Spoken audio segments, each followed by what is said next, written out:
بازم حرکت کردیم اومدیم انکن نزدی بابا طاهری اوریان پایتخت سفال ایران استان همدانه، چون از 700 سال پیش تا الان مشغولم به این کار که به سواحل تاریخی و همین الان هم سفال تولید میشه، ساخته میشه. حالا سفالهای خام، سفال بالا آب، انواع و اقسامش به عنوان سوغاتی به جای مختلف دنیا برده میشه. تو همون شام خیل نم دل خو مغازش ده بار میدروی مینی گفت نم جا بندره تمامی سفالا این تا با حاضر این هست. سلام علیکم. سلام. سلام. ای خسته این بابام با فکرم که کراسکا کیسه اینه دیدین سفالی رو کراسکا از تاجیکستان اومدم با اجازه. زنده باشید. زنده باشید. این یکی چیکار میکنه؟ نقاشی تمام به صورت دست و هنر دست از اول تا آخرش. نه برادر دیدین 100 ساله شوه دستتان درد را نبیند. تقای جون زنده باش. تشکر زیاد تشکر. این دیدین برادر کار در دل مغازه شدن در دل دکانش کار کرده. اینو معلوماتی پورا بیدین این قوم شولی. خام های که مثلا کی ولی نزد خرید میذاره طرف کردن تمام طرف تا به این طرف مزاری بابا طاهر اوریان. بابا طاهر رفت که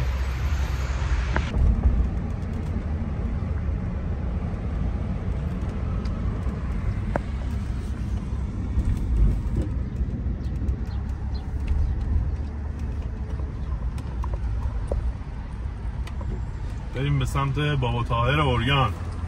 بابا طاهر اوریان یه تفاوت اصلی که با بقیه شعرا داره، شما مثلا در نظر بگیرید فردوسی، رودکی، خیلی از شعرهای ما توی دربار بودن، توی دربار پادشاه بودن، وصل بودن به پادشاه و رفت آمد داشتن، ولی این یه شخصیت درویش طوری داشته، تو کوچه و خیابان بوده، ژولیده بوده و اصلا با درباری و اینا رفت آمد و مراوده‌ای نداشته. به خاطر همین اشعاری که میگه ارزش بالایی داره، چون اشعارش نزدیک به فارسی پهلویه. تو خود اون زمان مردم فارسی دربار، فارسی دری صحبت میکردن. مثل شما تلویزیون صحبتایی که میکنن صحبتای خیلی درست و شسته رفته، ولی اون به زبان عامیانه مردم، به فارسی قدیمی تری که تو کوچه و بازار بوده، نزدیک شعراش خیلی به فارسی به اصطلاح پهلوی و فارسی که در بین مردم رایج بوده، توی جامعه بوده. نوع سبک شعرش هم دو بیتی هاست که میشه گفت کلا کسی که تخصصی دو بیتی بگه و دو بیتیاش خیلی مورد قبول واقع شده باشه توی فارسی زبان ها فقط ایشونه و یه شاعر داشتیم در همین اواخر گذشته تو عصر معاصر. دیگه به جز اینا کسی دیگه شاخص نداریم.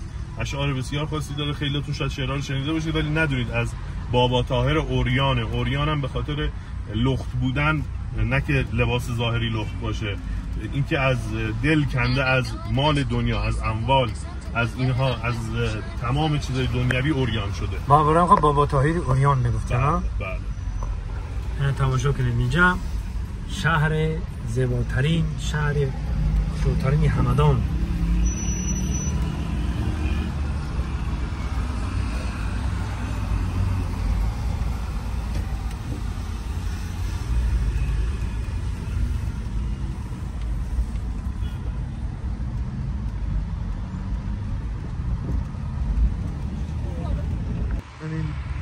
میدانی که شما میبینید باغ میبینید برای بنامی هم با بابای ابو طاهر هست.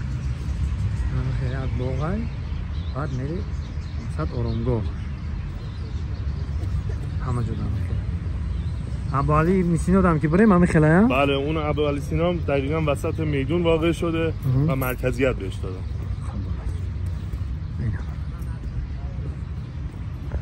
نه که فکر میکنم که گیر بگید محکمه انا اینجا.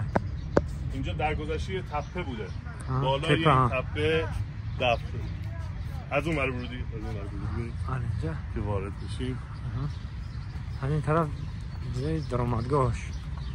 از این طرف. بالای همین تپه بوده ها؟ بله، بالای تپه بوده. 1340 هجری شمسی. تو دهه 40 شمسی تا 1340 ساخته شده. حالا تو این دهه خیلی از آرامگاه ها مثل ابو علی سینا، عمر خیام توی این دهه ساخته شده. بهترین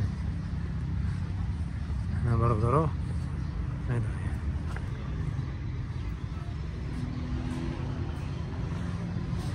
فکر میکنم که هم دیگه آرامگاه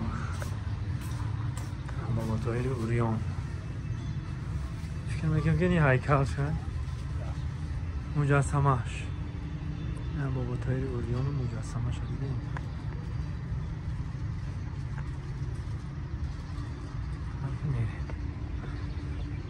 بسم الله الرحمن الرحیم. اینجا بابا طاهر اوریان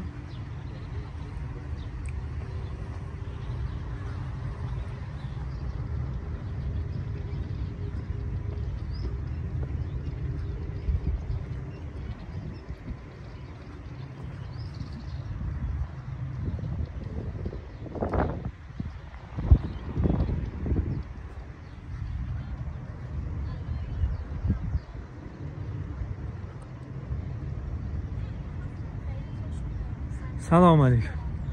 تشکر. زنده باشید. زنده باشید. سبزی خاص داری بالای بلندی این خاکش. بسم الله الرحمن الرحیم.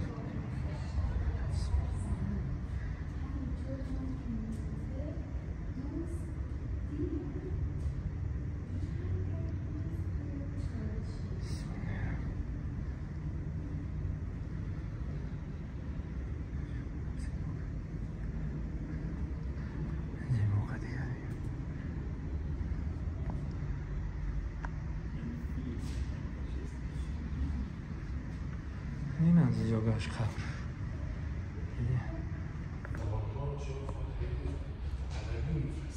مثل قبرش بابا طاهر اوریان. همه مفاهیم فارسی زبانه و خیلی هاشون مثل ابو السینا میشه گفت اکثر کتاب‌هاشون حتی به عربی نوشته شده. چرا؟ چون دلبر کدومه؟ اگر دلبر دل را چنومه چنومه دل و دلبر به هم آمیته و نیم ندونم دل که دلبر کدومه. اینجا کدومه چنومه دوباره نگیری شده و آمیته و نیم. خداوند بزرگ جای همه گذشتگی جنت باشن. نکه عجب ابراهیم با حرکت بکن دیگه طرف. خدا نگاه بود. زنده و سربلند باشیم بود. جای میریم با انتظارشن انشاءالله که با بنامور میگیریم پیشکش میگیریم. بابا طاهر اوریان.